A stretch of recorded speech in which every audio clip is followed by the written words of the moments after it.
ગયા રવિવારે એક વિષયની શરૂઆત આપણે કરી હતી, ઈશ્વરની ઈચ્છા, ઈશ્વરની મરજી,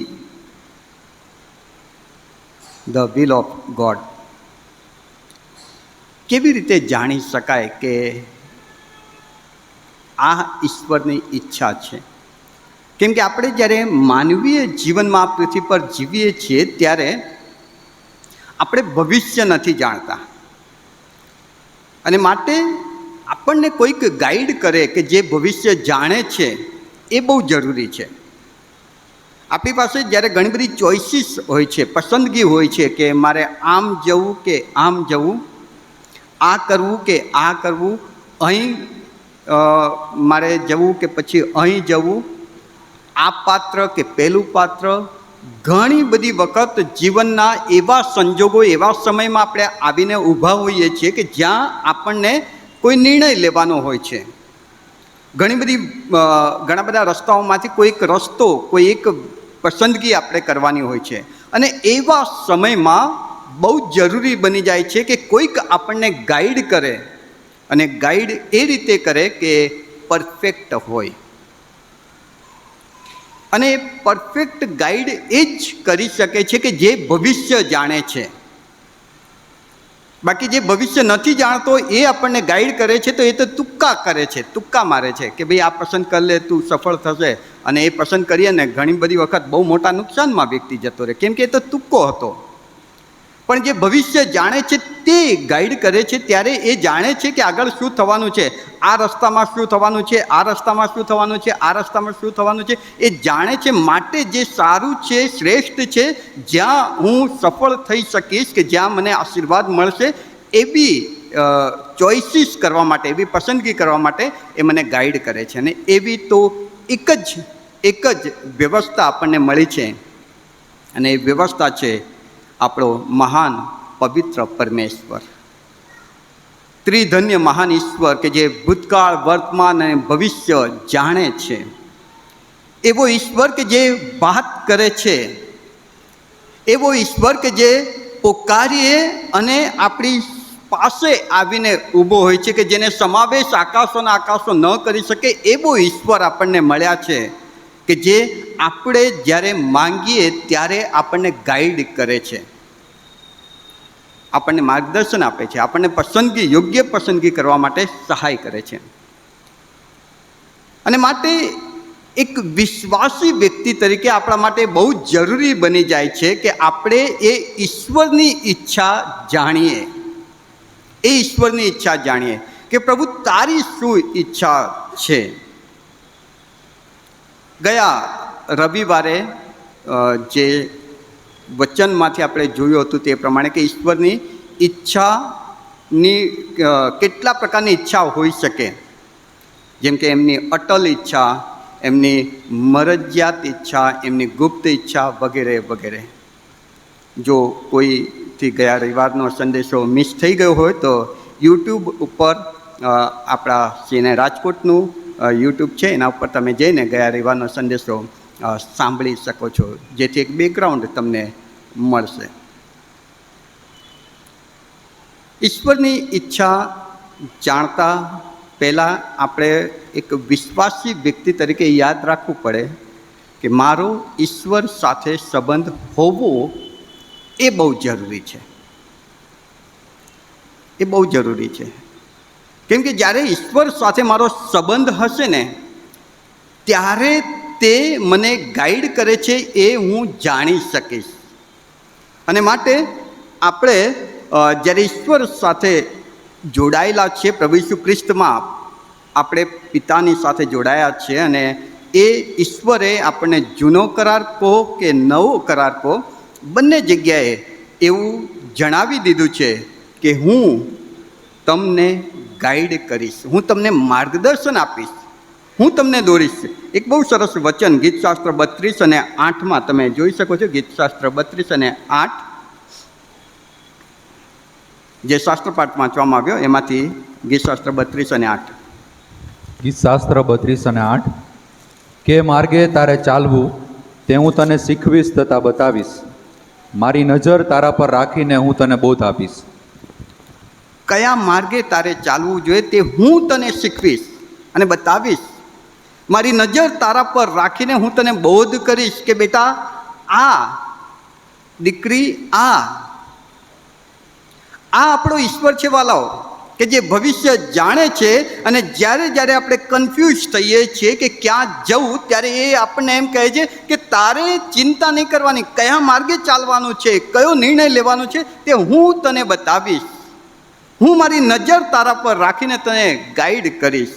નવા કરારમાંથી જે શાસ્ત્રપાઠ વાંચવામાં આવ્યો તેમાં પણ બહુ સરસ વચન, યોહાનની સુવાર્તા 10મો અધ્યાય 3જી અને 4થી કલમ, યોહાન 10:3 અને 4. અને ઘેટા તેનો સાદ સાંભળે છે, તે તેઓને બહાર દોરી લઈ જાય છે, તે તેઓની આગળ ચાલે છે, અને ઘેટા તેની પાછળ પાછળ ચાલે છે, કેમ કે તેઓ તેનો સાદ ઓળખે છે. પ્રભુ ઈસુ ખ્રિસ્ત આપણા ઉત્તમ ઘેટા પાળક છે ને તે આગળ ચાલે છે, તે મને દોરે છે, તે મને ગાઈડ કરે છે, તે મારી આગળ ચાલીને એ નિર્ણય લે છે અને એની પાછળ હું ચાલું છું, ત્યારે મારા જીવનમાં હું શ્રેષ્ઠ પામું છું. અને માટે મારે મારું ભવિષ્યમાં શું થનાર છે એની ચિંતા કરવાની જરૂર નથી. મારે તો ફક્ત એ ઈશ્વર ઉપર વિશ્વાસ રાખીને એની શું ઈચ્છા છે તે શોધવાનું છે, એની શું મરજી છે એ પ્રમાણે એની પાછળ ચાલવાનું છે, કેમ કે તેને મારી ચિંતા છે. એફેસીઓનો પત્ર 5મો અધ્યાય અને 17મી કલમ, એફએસી 5 અને 17. એ માટે અણસમજુ ન થાઓ, પણ પ્રભુની ઈચ્છા શી છે તે સમજો. અણસમજુ ન થાવ માટે તમને વ્યવસ્થા ન મળી હોય ને તો વાત જુદી, પણ એ પ્રભુ એમ જૂના કરારમાં ને નવા કરારમાં બંને જગ્યાએ એમ કહે છે કે હું જે ભવિષ્યનો જાણનાર છું, તને દોરવા તૈયાર છું, તને ગાઈડ કરવા તૈયાર છું, તને માર્ગદર્શન આપવા તૈયાર છું, તારે કયા માર્ગે ચાલવું તે શીખવવા અને બતાવવા હું તૈયાર છું. અને જો આ વ્યવસ્થા આપણને મળી હોય અને આપણે એ વ્યવસ્થાનો લાભ નથી લેતા તો આપણે અણસમજુ છીએ. અણસમજુને થોડી કડક ભાષામાં મૂર્ખ કહેવાય છે. એ મૂર્ખ કહેવાય કે જે આ વ્યવસ્થા મળ્યા પછી પણ એ વ્યવસ્થાનો લાભ ન લે. અને માટે વાલાઓ, તમારા અને મારા માટે પ્રભુની પાસે ચોક્કસ આયોજન છે. એફેસીઓનો પત્ર 2 અધ્યાય અને 10મી કલમ તમે જુઓ, એફએસી 2 અને 10. કેમ કે આપણે તેની કૃતિ છીએ અને સારી કરણી કરવાને ખ્રિસ્ત ઈસુમાં આપણને ઉત્પન્ન કરવામાં આવ્યા છે. તે સારી કરણી વિશે દેવે અગાઉથી એમ ઠરાવ્યું કે આપણે તે પ્રમાણે ચાલીએ. અગાઉથી દેવે ઠરાવ્યું છે. ગીતશાસ્ત્ર 139માં અધ્યાયને તમે જોજો, હું જન્મ્યો નહોતો એ પહેલાં હું મારા ઈશ્વરના માઇન્ડમાં હતો. મારું હજી મારા માના પેટમાં આકાર રચાય કે એકે હાડકું રચાયું નહોતું એ પહેલાં મારા ઈશ્વરના મગજમાં મારા જીવન માટે આયોજન હતું. અહીં લખ્યું છે કે દેવે અગાઉથી ઠરાવ્યું છે. અગાઉથી મારા જન્મ પહેલાં મારા માટે દેવે વિચારી રાખેલું કે આને હું આ જગ્યાએ જન્મ આપીશ, આ જગ્યાએ એનો ઉછેર કરીશ, આ જગ્યાએ એના જીવનનું પરિવર્તન કરીશ, આ જગ્યાએ હું એને મારી ઓળખ આપીશ, અને મારી ઓળખ મળ્યા પછી તે મારા પગલામાં પગ મૂકીને આગળ વધશે અને એના જીવનથી હું ઘણા બધાના જીવનો આશીર્વાદિત કરીશ. આપણા ઈશ્વર પાસે આપણા બધાને માટે ચોક્કસ આયોજન છે, ચોક્કસ હેતુ છે, અને ચોક્કસ હેતુ, આયોજન અને ઈચ્છા પ્રમાણે તમને ને મને જીવન આપવામાં આવ્યું છે વાલાઓ. અને માટે જ તો બાઇબલ તમને ને મને મીઠા ને અજવાળાની ઉપમા આપે છે. તમે જગતનું અજવાળું છો.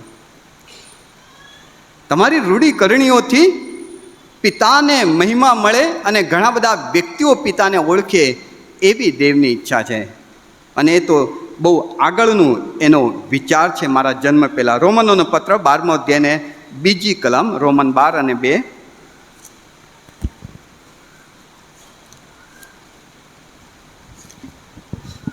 આ જગતનું રૂપ તમે ન ધરો, પણ તમારા મનથી નવીનતાને યોગ્ય તમે પૂર્ણ રીતે રૂપાંતર પામો, જેથી દેવની સારી તથા માન્ય તથા સંપૂર્ણ ઈચ્છા શી છે તે તમે પારખી શકો. જો દેવની ઈચ્છા મારા માટે બાઇબલ કહે છે કે સારી જ છે, સારી જ છે, એની પાસે મારા માટે જે ઈરાદા છે સારા જ છે, જરા પણ નુકસાન નથી. એક કલમ કદાચ વંચાઈને પછી આનું કદાચ ડિટેલમાં જો યર્મિયા 29:11. યર્મિયા 29:11. કેમ કે જે ઈરાદા હું તમારા વિશે રાખું છું તેઓને હું જાણું છું, એવું યહોવા કહે છે. એ ઈરાદા ભવિષ્યમાં તમને આશા આપવાને માટે વિપત્તિ લગતા નહીં પણ શાંતિને લગતા છે. યહોવા એવું કહે છે. યહોવા એ સર્વસમર્થ દેવ કે જેણે એમ કહ્યું કે અજવાળું થાવ અને અજવાળું થઈ ગયું, એ ઈશ્વર એવું કહે છે કે તમારા માટે મારા જે ઈરાદા છે, મારી જે ઈચ્છા છે એ તમને ભવિષ્યમાં શાંતિ આપનાર, ભવિષ્યમાં સફળ કરનાર અને તમારા માટે આશીર્વાદ લાવનાર છે. પણ એ જાણવા માટે એ સારી અને માન્ય અને સંપૂર્ણ ઈચ્છા દેવની જે છે તે જાણવી હોય તો તમારે જગતનું રૂપ ધરવાનું નથી. રોમન 12:2. જગતનું રૂપ તમે ન ધરો. જગત અલગ અલગ પ્રકારથી વર્તે છે. કોઈ ક્યાંક જઈને હાથ બતાવે, જુઓ ને ભાઈ મારે પૈસા નથી ટકતા. કોઈ ક્યાંક જઈને પોતાનું નામ કહીને એમ કે આ રાશિ જોઈને તમે મને બતાવો કે મારું આ કામ નથી થતું, કેવી રીતે થશે? જગતનું રૂપ તમે ન ધરો. જગત જે કરે છે તે તમે ન કરો, કેમ કે તમે તો અલગ છો. કેમ કે તમારા જન્મ પહેલા તમને આવું જીવન આપવાનું દેવની ઈચ્છા હતી અને એ માટે એની પાસે ઈરાદા છે કે તમારું જીવન આશીર્વાદિત બને. અને માટે વાલાઓ, આપણા દેવની ઈચ્છા જાણવી એ બહુ જ જરૂરી છે. બહુ જ જરૂરી છે. પ્રભુ ઈસુ ખ્રિસ્ત આપણા માટે બહુ શું કહે કે સર્વશ્રેષ્ઠ નમૂનો છે. એનાથી મોટો નમૂનો આપણી આગળ બીજો રોલ મોડલ બીજું કોઈ નથી. એ જ્યારે આ પૃથ્વી પર હતા ત્યારે એમણે કહ્યું કે હે પિતા, તારી ઈચ્છા પૂર્ણ કરવાને હું અહીં આવ્યો છું. કેટલું અદ્ભુત વચન કે હે પિતા, તારી ઈચ્છા પૂર્ણ કરવા હું અહીં આવ્યો છું. અને જ્યારે પ્રભુ ઈસુ ખ્રિસ્તે તારણ સિદ્ધ કર્યું, વધસ્તંભ પર જીવ આપ્યો, ત્યારે એમણે એમ કહ્યું કે સંપૂર્ણ થયું. તારી જે ઈચ્છા હતી પિતા એ મેં પરિપૂર્ણ કર્યું, તારું કામ પૂર્ણ કર્યું છે અને હવે તું મહિમાવાન થા. ઈસુના જીવનથી પિતા મહિમાવાન થયા, કેમ કે એમણે પિતાની ઈચ્છા પરિપૂર્ણ કરી. તમે ને હું એ જ પિતાના સંતાન છીએ. તમે ને હું એ જ યહોવા બાપને અબ્બા બાપ કહીને પોકારીએ છીએ.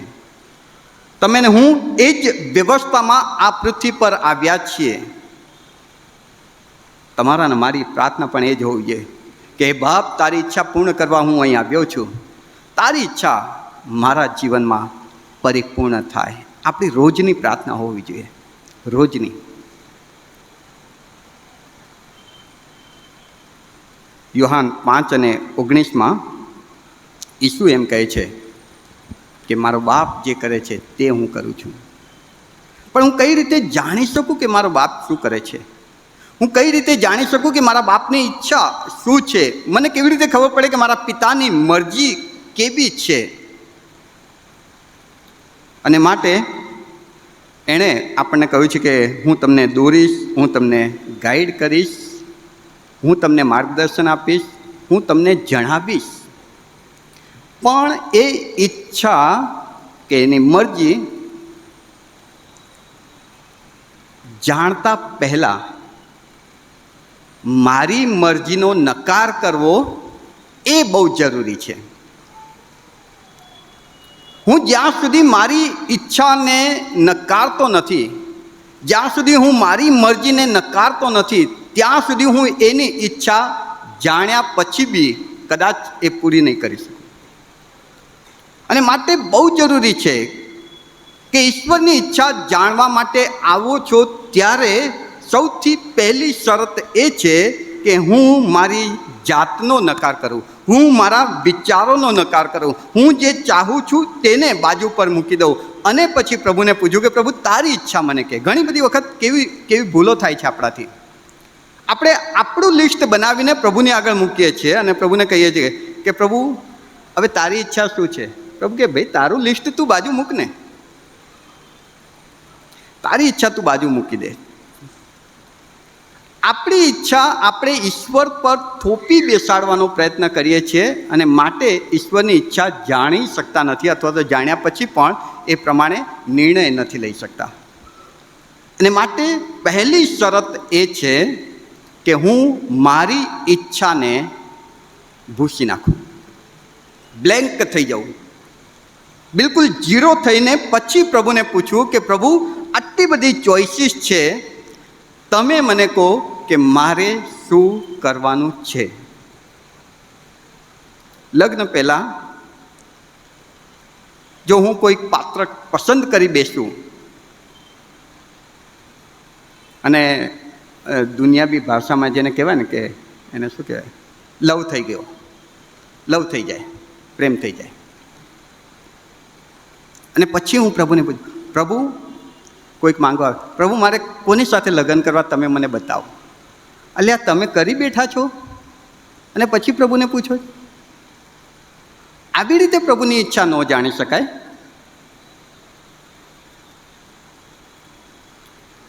પ્રભુની ઈચ્છા જાણવા માટે હું પહેલાં મારી ઈચ્છા જાહેર કરું એવું ન બને. 12મા પછી અથવા તો 10મા પછી, મને લાગે 10મા પછી નિર્ણય લેવાનો હોય છે ને કે કઈ લાઈનમાં જવું. ઓકે, સાયન્સ 12મા પછી, ઓકે 10-12,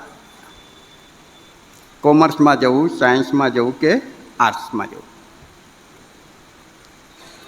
હું નક્કી કરીને બેસું, મારા મા બાપ નક્કી કરીને બેસે, મારું ફેમિલી નક્કી કરીને બેસે કે તારે આ જ લાઈન લેવાની, અને પછી પ્રભુને પૂછ્યું પ્રભુ મારે કઈ લાઈન લેવી. ઝીરો થઈ જાઓ, પ્રભુને પૂછો. કેમ કે કદાચ સાયન્સમાં કે બી ગ્રુપ કે એ ગ્રુપમાં હું ટોપ પર જઈને પણ એ આશીર્વાદ નહીં પામી શકું કે જે ઈશ્વર મને આપવા માંગતા હશે. કેમ કે હું ભવિષ્ય નથી જાણતો. પ્રભુ ઈસુ ખ્રિસ્તે બહુ સરસ વાત કહી છે કે માણસ આખું જગત મેળવી લે પણ એના આત્માની હાનિ થાય તો એને શો લાભ. અને માટે ઈશ્વરને હું જ્યારે પૂછું છું ત્યારે એ મને જે બતાવે છે ને એ જ્યારે હું મેળવું છું ત્યારે અંતે એ મેળવવાની ખુશી, એ મેળવવાનો આનંદ, એનો આશીર્વાદ હું પામું છું.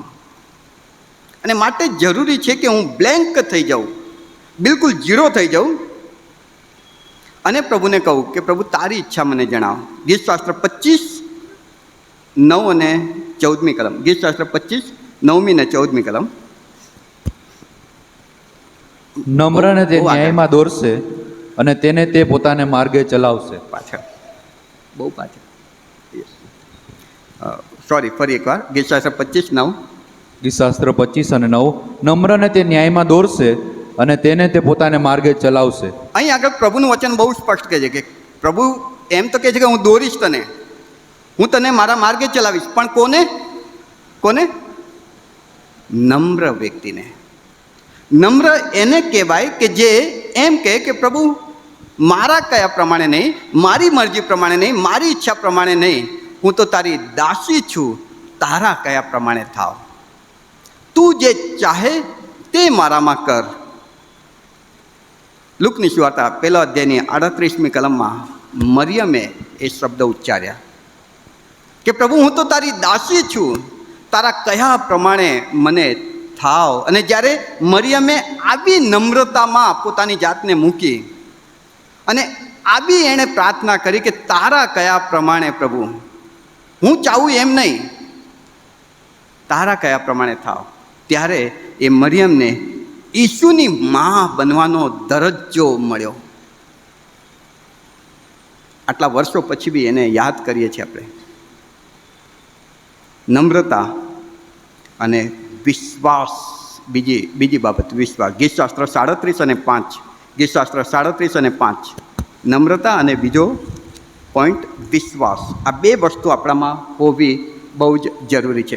બેક જવા દેજો, એક સ્લાઇડ બે.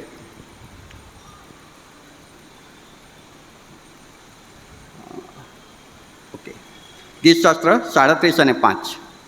તારા માર્ગો યહોવાને સોંપ અને તે તને ફળીભૂત કરશે. તારા માર્ગો યહોવાને સોંપ અને તે તને ફળીભૂત કરશે. તારા માર્ગોની પસંદગી તું કર અને તે તને સહાય કરશે એવું નથી લખ્યું. ઓકે દીકરા, તને જે ગમે છે તે તું કર અને હું તને સફળ કરીશ એવું નથી લખ્યું. બહુ સ્પષ્ટ બાઇબલ કહે છે કે તારા માર્ગો, તારા નિર્ણયો, તું જે ચાહે છે બધું જ બાજુ પર મૂકી દે, તું મને સોંપી દે. તું એમ કે પ્રભુ તારી ઈચ્છા પ્રમાણે કર. અને જ્યારે તારામાં એ નમ્રતા આવી જાય અને મારા ઉપરનો તારો પૂરો વિશ્વાસ આવી જાય, ત્યારે હું તને ફળીભૂત કરીશ, સફળ કરીશ, આશીર્વાદિત કરીશ. અને માટે વાલાઓ, પ્રભુની ઈચ્છા જાણતા પહેલાં આ બે બાબત આપણામાં હોવી બહુ જરૂરી છે. એક, હું મારી જાતને 0 કરી દઉં છું. પ્રભુ, મારી ઈચ્છા પ્રમાણે નહીં પણ તારી ઈચ્છા પ્રમાણે તું મને દોર.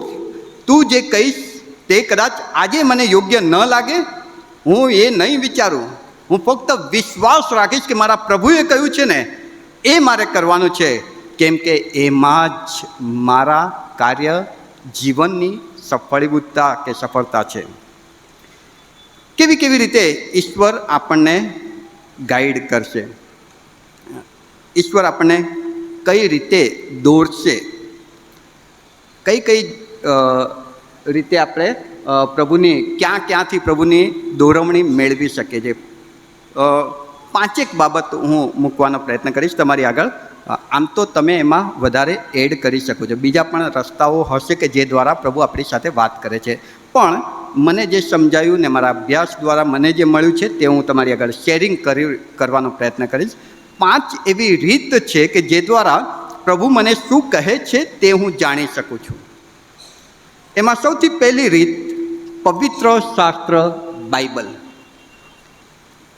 પ્રભુ તારી ઈચ્છા શું છે એ મારે જાણવા માટે પહેલી રીત ક્યાંથી હું જાણી શકું છું? તો બાઇબલ. ઈશ્વરની સામાન્ય 90% ઈચ્છા, 80-90% ઈચ્છા બાઇબલમાં પ્રભુએ જાહેર કરી જ દીધી છે. અને માટે બાઇબલને વાંચવું મારા માટે બહુ જરૂરી બની જાય છે વાલાઓ.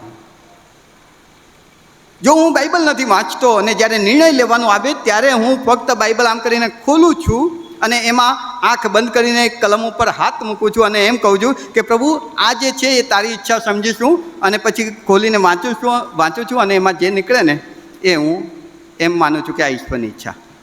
રોંગ મેથડ છે. રોજ બાઇબલ વાંચવાનું. શા માટે? કેમ કે બાઇબલને શાની ઉપમા આપવામાં આવી છે? દીવો, દીવા સમાન છે. દીવાનું અજવાળું કેટલું હોય? દીવાનું અજવાળું, એક દીવો જો હાથમાં હોય ને, એક ડગલું આગળ વધું ને એટલું જ હોય. દીવો ટોર્ચ નથી, બેટરી નથી કે દૂર સુધીનું હું જોઈ શકું. દીવો મને એક ડગલું આગળ વધવા માટે અજવાળું આપશે, અને જ્યારે હું એક ડગલું આગળ વધું છું ત્યારે બીજા એક ડગલા માટે અજવાળું આપશે, પછી ત્રીજા ડગલા માટે, એમ મને દીવો આગળ લઈ જાય છે. અને એના માટે દીવો સતત મારી પાસે હોવો જરૂરી છે. બાઇબલ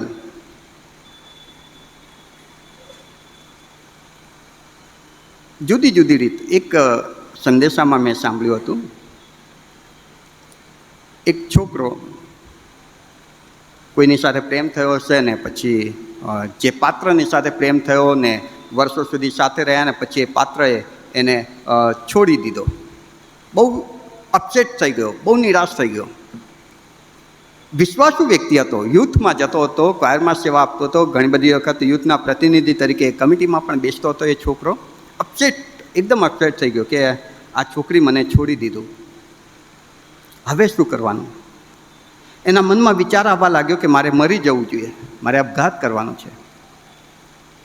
વિશ્વાસુ હતો, દેવળમાં જતો હતો, સેવા આપતો હતો, વચન બી આપતો હતો ક્યારેક. એટલે એણે વિચાર્યું કે મારે પ્રભુની ઈચ્છા જાણવી જોઈએ કે પ્રભુ શું કહેવા માંગે છે. મારે આપઘાત કરવો કે નહીં એના માટે પ્રભુને પૂછવું જોઈએ. અને માણસ બાઇબલ લઈને બેઠો,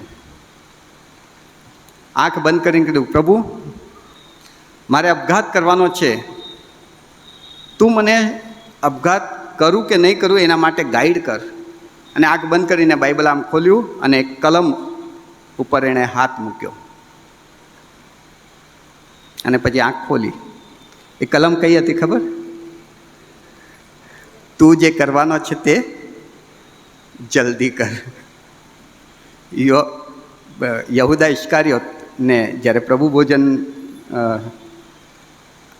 માં બેઠા હોય છે ને, પ્રભુ રોટલી ખવડાવીને કોળીઓ ખવડાવીને પછી એમ કહે છે કે તું જે કરવાનો છે તે જલ્દી કર. અને એ જ કલમ ઉપર એનો હાથ આવી જાય છે અને વિચારે કે મારો પ્રભુ મને અપઘાત કરવાનું કહે છે. ગાંડો માણસ. પ્રભુ તો એમ કહે છે કે તારા આ શરીરનું જે ખૂન કરે છે, આ શરીરને જે મારે છે, શરીરને જે નુકસાન કરે છે, એ દેવના મંદિરને તોડે છે, દેવના મંદિરને નુકસાન કરે છે. દેવના મંદિરને જે નુકસાન કરે છે એના માટે પ્રભુ કેટલા ગુસ્સે થાય છે તમને ખબર છે?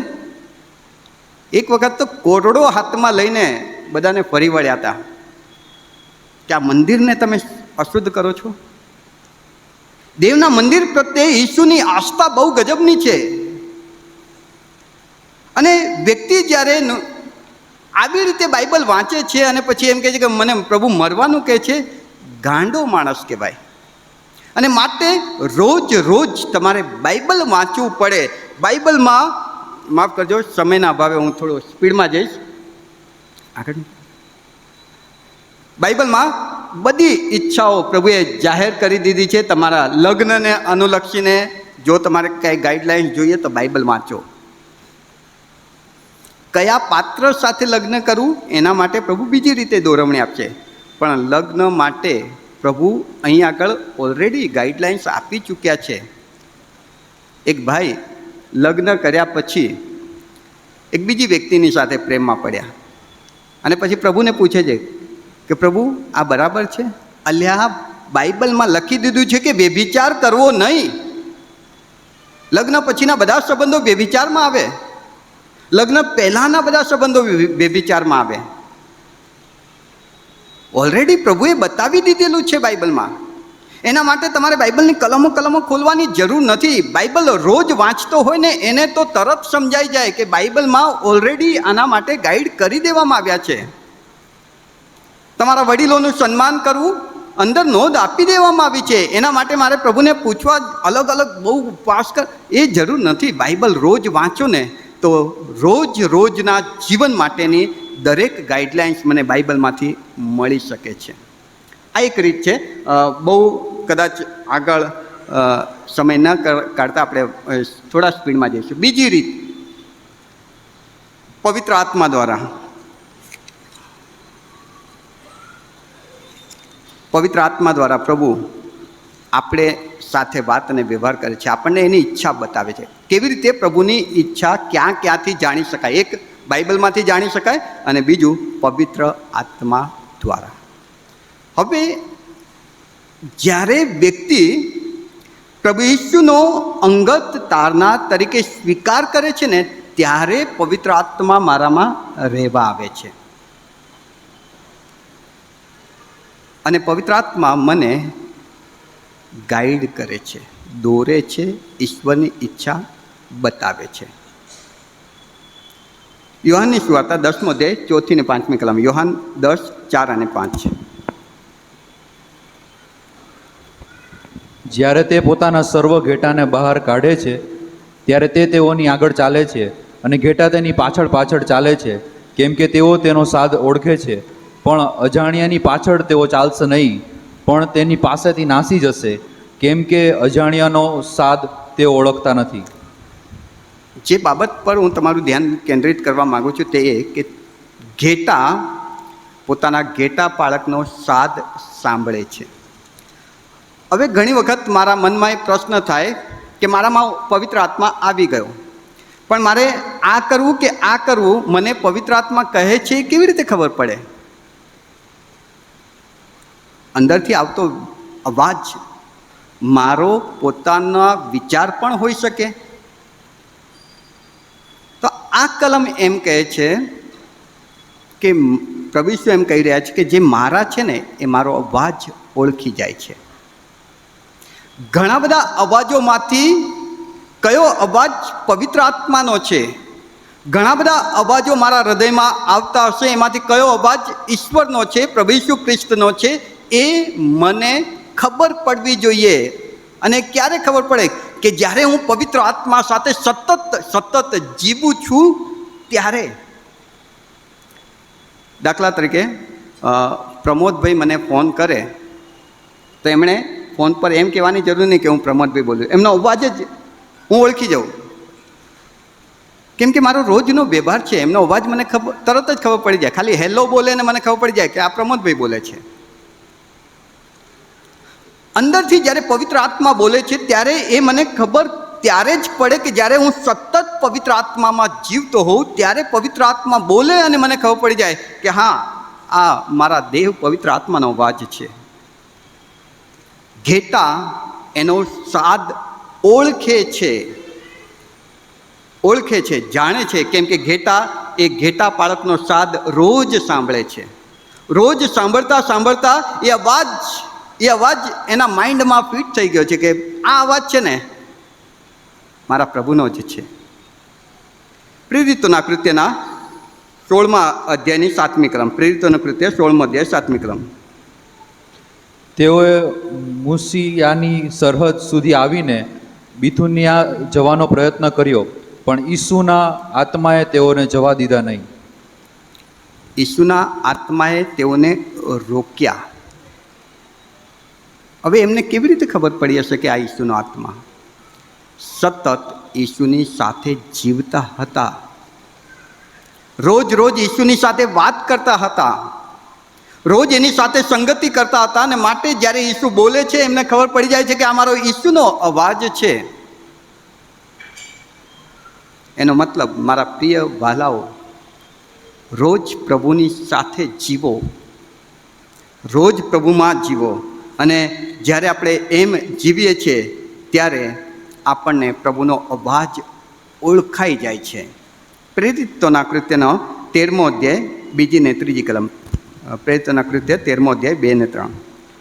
તેઓ પ્રભુની ઉપાસના તથા ઉપવાસ કરતા હતા ત્યારે પવિત્ર આત્માએ તેઓને કહ્યું કે જે કામ કરવા સારું મેં બારનાબાસ તથા સાઉલને બોલાવ્યા છે તે કામને વાસ્તે તેઓને મારે સારું જુદા પાડો. ત્યારે તેઓએ ઉપવાસ તથા પ્રાર્થના કરીને તથા તેઓ પર હાથ મૂકીને તેઓને વિદાય કર્યા. પવિત્ર આત્માનો અવાજ એમને કેવી રીતે ખબર પડી? પવિત્ર આત્માએ કહ્યું કે મારા માટે તમે આ બે વ્યક્તિઓને અલગ કરો. પણ કેવી રીતે એમને ખબર પડી? એ ઉપવાસ અને ઉપાસનામાં જીવતા હતા. એ લોકો ઉપવાસ અને ઉપાસના સતત કરતા હતા, અને માટે એ ઈશ્વર સાથેની સંગતિ એટલી ગાઢ હતી, એટલી મજબૂત હતી કે આંખ બંધ હોય ને અવાજ આવે તો ઓળખાઈ જાય કે આ એમનો અવાજ છે. સંગતિમાં જીવીએ. આગળ વધીએ. બધા રેફરન્સ આપણે નથી જોતા, આગળ વધીએ. ત્રીજી જે વ્યવસ્થા છે કે જ્યાંથી પ્રભુનો અવાજ આપણે મેળવી શકીએ છીએ, અસામાન્ય રીતે એટલે દૈવીય રીતે. આ જે વ્યવસ્થા છે એમાં અત્યારે બહુ ઓછી વ્યક્તિઓને આ વ્યવસ્થા દ્વારા પ્રભુનો અવાજ પ્રાપ્ત થાય છે. જેમ કે પ્રબોધકો નોર્મલ છે કે પ્રભુના વચનો પુકારનાર વ્યક્તિ આપણે ગણીએ છીએ, પણ જૂના કરારમાં એકચ્યુઅલી પ્રબોધક માટે જે શું કહેવાય કે જેને પ્રબોધક કહેવાય ને એ વ્યક્તિ જુદા. અત્યારે અમે ઉપદેશકો છીએ, પ્રબોધક નહીં. પ્રબોધક મતલબ પ્રભુની પાસે જઈને પ્રભુ જે કહે છે એક્ઝેક્ટ એ જ વર્ડ્સ, એ જ શબ્દ, એ જ વિચારો એઝ ઇટ ઇઝ લોકોની સામે લઈ જઈને મૂકનાર. અત્યારે અમે ઉપદેશ કરીએ છીએ, ઉપદેશકો કહેવાય, પ્રબોધકો નહીં. જૂના કરારમાં પ્રબોધકો હતા કે જેની સાથે પ્રભુ સીધી વાત કરતા હતા, મોઢામોઢ. મૂસાને બોલાવીને મોઢામોઢ વાત કરી, અને પછી મૂસાએ નીચે જઈને લોકોની સાથે વાત કરી. એલિયાની સાથે પ્રભુએ મોડામોડ વાત કરી, યુનાની સાથે મોડામોડ, યશાયાની સાથે મોડામોડ વાત કરી, અને પછી એ લોકો જઈને બોલતા હતા પ્રબોધકો દ્વારા. પ્રભુ આમાં જરા ઝડપથી જઈશું. સ્વપ્ન દ્વારા, સ્વપ્ન તમને ખબર છે, યુસુફને આવેલું સ્વપ્ન, એને પ્રભુએ બતાવ્યું કે ભવિષ્યમાં તું શું થવાનો છે, તારા કુટુંબમાં, તારા દેશમાં, તારા લોકમાં, પૃથ્વી પર તારું શું માન હશે ભવિષ્યમાં. એ ગાઈડલાઇન્સ પ્રભુએ એને સ્વપ્ન દ્વારા આપી. દાનિયેલને પ્રભુએ સ્વપ્ન દ્વારા વ્યવહાર કર્યો. દર્શન અને ચિત્ર દ્વારા મેને તકેલ ઉર્ફે તોલવામાં આવ્યા છે અને કમતી માલુમ પડ્યા છે. રાજાને એ દર્શન કે ચિત્ર આપ્યું. યોહાનને પાત્મસ બેટમાં દર્શન અને ચિત્ર આપ્યું પ્રભુએ. દૂતો દ્વારા ઇબ્રાહીમની સાથે 3 દૂતો ઇબ્રાહીમના ઘરે ગયા અને જમવા બેઠા. દૂતો દ્વારા દર્શન, મરિયમને, યુસુફને દૂતો દ્વારા પ્રભુએ ગાઈડ કર્યા. કે મરિયમને કહ્યું કે મરિયમ આવું કરવાનું છે. યુસુફને કહ્યું કે ઉઠ, તારી પત્ની મરિયમને લઈને નાઝરેત જતો રહે. દૂતો દ્વારા પ્રભુ ગાઈડ કરે છે. અને સ્પષ્ટ અવાજ દ્વારા જૂના કરારમાં શમ્યુએલને પ્રભુએ 3 વખત બૂમ મારી, શમ્યુએલ, બીજી વખત શમ્યુએલ, ત્રીજી વાર શમ્યુએલ. 3 વખત ને મને લાગે છે પ્રશ્ન સન્ડે સ્કૂલમાં પૂછવામાં આવે, શમ્યુએલને કેટલા વખત બૂમ પાડી? Thank you. નવા કરારમાં પણ પ્રભુએ કોઈકને બૂમ મારી. કોઈને ખબર છે નવા કરારમાં? અચ્છા, અહીં લખેલું છે. ઓકે, સાઉલ, સાઉલ, સાઉલ, તું મને કેમ સતાવે છે? અવાજ પ્રભુનો છે. ઘણી બધી વખત સ્પષ્ટ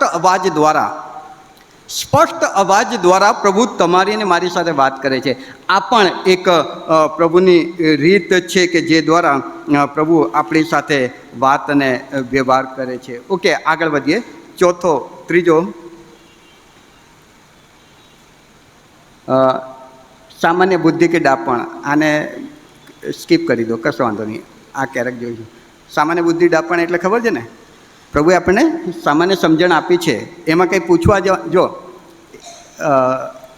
એક પ્રભુના સેવકે એક ચોપડી લખી, મને અત્યારે ચોપડીનું નામ નથી, નોઈન ગોડ, J.L.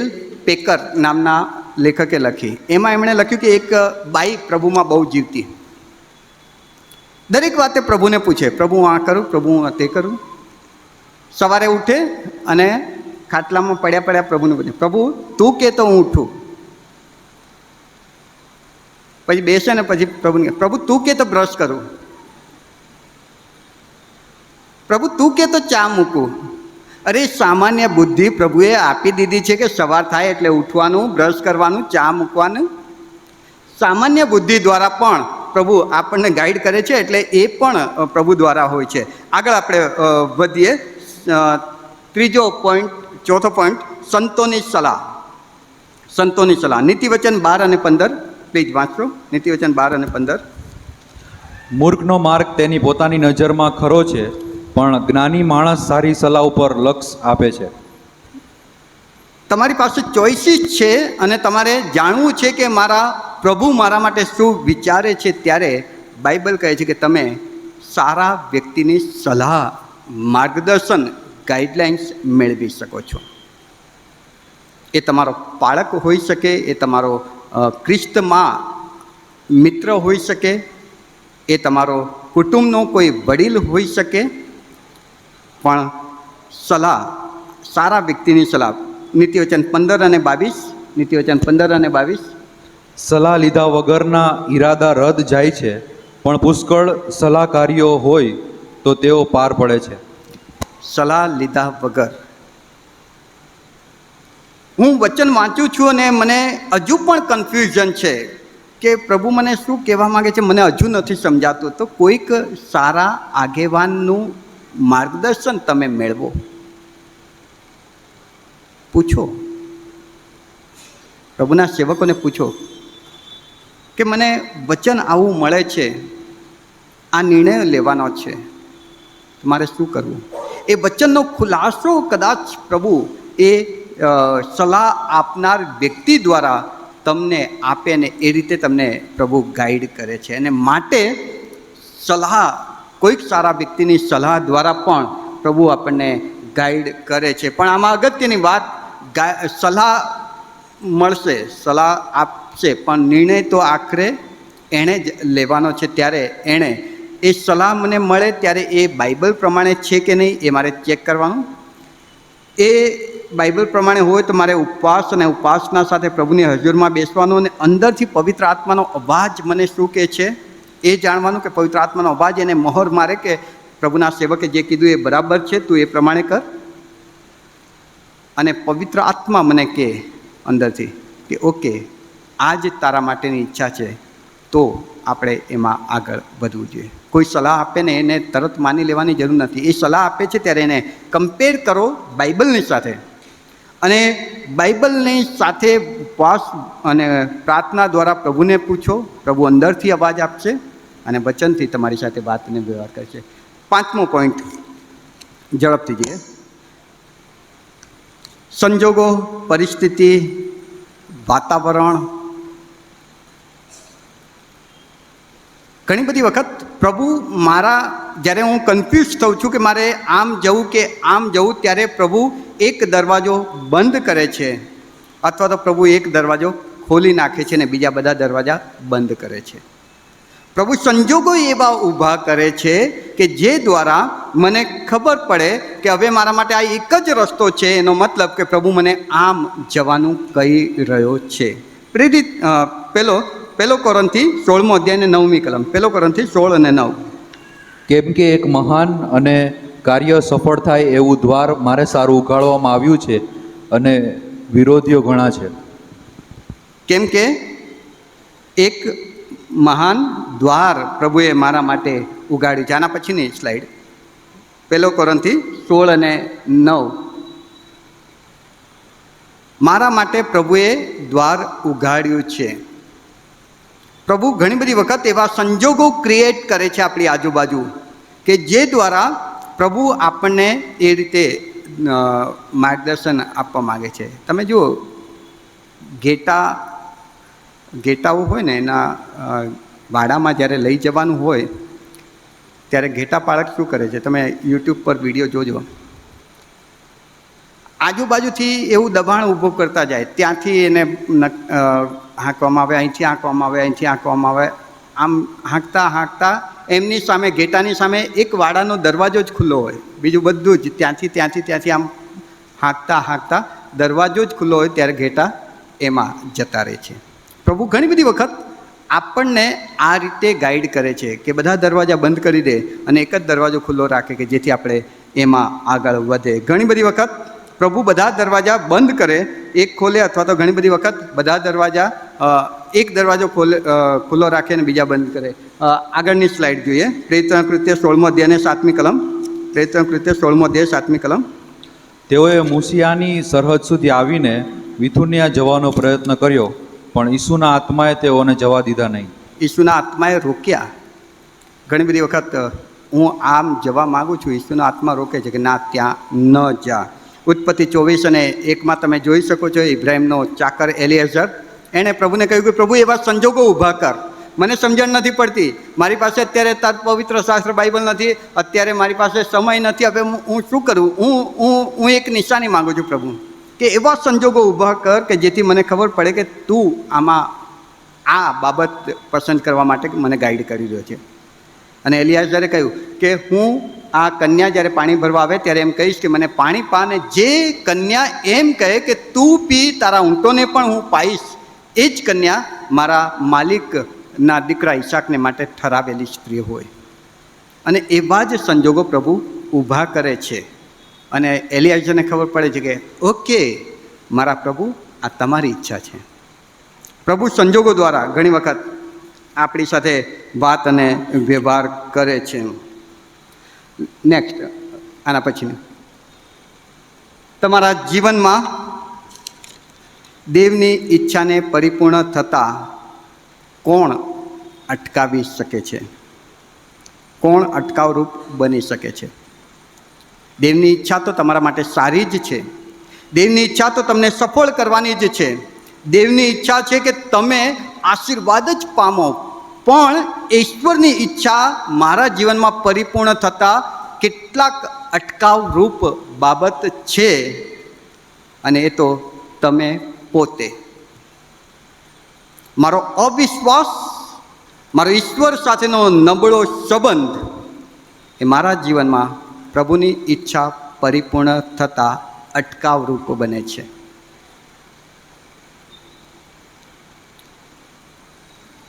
સાઉલને પ્રભુએ રાજા બનવા માટે જ પસંદ કર્યો હતો. ઈશ્વરની ઈચ્છા હતી, યહોવા બાપની ઈચ્છા હતી કે આ સાઉલ ઇઝરાયલનો પ્રથમ રાજા, લોકોને સારી રીતે ગાઈડ કરે, દોરે, સફળ રાજા બને. પણ એનો પોતાનો સ્વભાવ, એનો પોતાનો લોભ, એની પોતાનું મરજી પ્રમાણે કરવું, ઈશ્વરની ઈચ્છા એના જીવનમાં પરિપૂર્ણ થતાં અટકાવરૂપ બની ગઈ, અને ઈશ્વરની ઈચ્છા સાઉલના જીવનમાં પૂર્ણ ના થઈ. એક સફળ રાજા નહીં બની શકે સાઉલ. પ્રભુએ એને ખસેડી દીધો અને દાઉદની નિમણૂક કરી. હું જ મારા જીવનમાં ઈશ્વરના ઈચ્છાને પરિપૂર્ણ થતાં અટકાવરૂપ બની શકું છું જો મારો સ્વભાવ આ સાઉલના જેવો, હું જે કરું તે યોગ્ય છે. આ સાઉલના જેવું લોભ અથવા તો ઈશ્વર કહે છે એ પ્રમાણે નહીં, પણ મારી મરજી પ્રમાણે હું કરું. ઈશ્વરે એને કીધું કે ભાઈ બધું જ નાશ કરજે, લડાઈમાં જાય ત્યારે બધું નાશ કરજે, પણ એ થોડું થોડું બચાવી લીધું એણે. પ્રભુએ કીધું મેં તને આવું ક્યાં કીધું હતું? હું કહું છું એમ નથી કરવું, તારી મરજી પ્રમાણે કરવું છે તો ઓકે, હું તને છોડી દઉં છું, તું તારી મરજી પ્રમાણે જા. અને પ્રભુએ એને રાજામાંથી હટાવી દીધો, દાઉદને પસંદ કર્યો.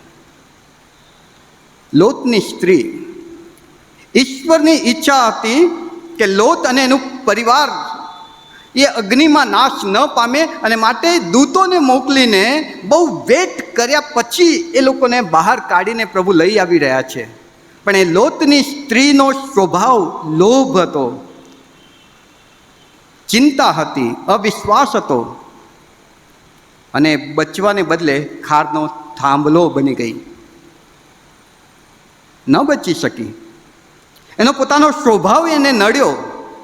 ઈશ્વરની ઈચ્છા તો હતી કે એ આખું કુટુંબ બચી જાય, પણ લોત બચી ગયો, એના બાળકો બચી ગયા હશે, પણ આ સ્ત્રી ત્યાં ખારનો થાંભલો બની ગઈ. પ્રભુમાં પ્રિયવાલાઓ, જ્યારે તમે તમારી જાતને ઝીરો કરી દો છો, નમ્ર કરી દો છો, મરિયમની જેમ એમ કહો છો કે પ્રભુ તું કહે તે કરીશ, તારી ઈચ્છા પૂરી થાવ, ત્યારે 80% પ્રભુની ઈચ્છા તમારા જીવનમાં પરિપૂર્ણ થઈ જાય છે. તમે ને હું પ્રભુના બાળકો છીએ. પ્રભુના બાળકો, નાનું બાળક તમે જુઓ, કદાચ 6 મહિના કે વર્ષનું બાળક, 6 મહિના કે વર્ષનું બાળકને તમે દુકાનમાં લઈ જાઓ, એના માટે કપડાં લેવાના હોય, એની પસંદગીથી લો છો? કપડાં કોણ પસંદ કરે છે?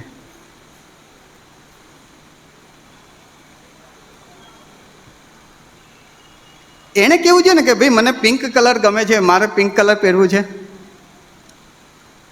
એના મા બાપ ડિસાઈડ કરે છે કે આ છોકરાને કયો કલર મેચ થશે ને સુંદર લાગશે મારું છોકરું.